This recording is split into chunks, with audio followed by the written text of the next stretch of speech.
Dear Ka Eduardo. Dear Ka Eduardo, kaisa po kami ng buong iglesia sa pagpupuri at pagpapasalamat sa Panginoong Diyos at sa Panginoong Hesukristo sa pagsapit po ng ika-70 taon ng inyong kaarawan. Mapalad po kami dahil kayo po ang aming namamahala. Maraming salamat po sa dalisay na pagmamahal at pagmamalasakit po ninyo sa iglesia. Lagi po kaming laman ng inyong panalangin na kami po ay patuloy na gabayan at pagpalain ng ating makapangyarihang Ama. Na ang higit po ninyong pinakananais, wala pong maiwan sa amin sa daaw patungo sa pangakong kaligtasan, kundi kaming lahat na inyong pinagpapagalan ay makarating sa bayang banal. Saluado, mawani salamat po. Pangako po naman namin na aming po pag-iibayuhin ang paggalang, pagsunod at pagpapasapok at ang pagmamahal sa inyo. Maging sa pangalawang tagapamahalang pangkalahatan, ang kapatid na Angelo Eranio V. Manalo at sa kabuuan po ng inyong sambahayan.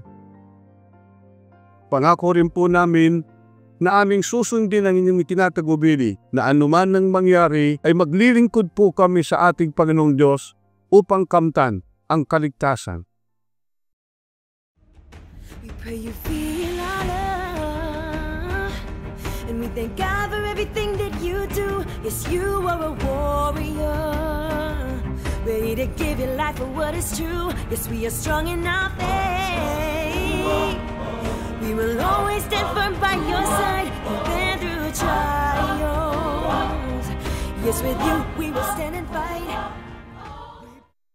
Pinakamamahal po naming tagapamahalang pangkalahatan, ang kapatid na Eduardo V. Manalo.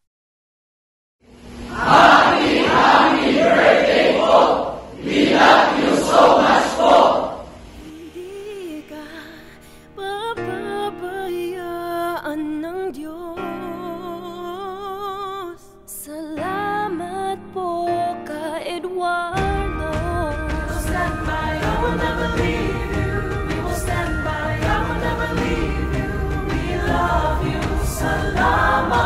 We love you, Ka Eduardo. We will stand by you.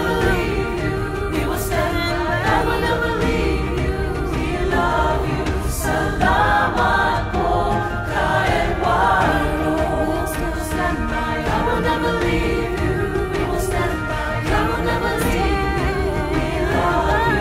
Salamat po, Ka Eduardo.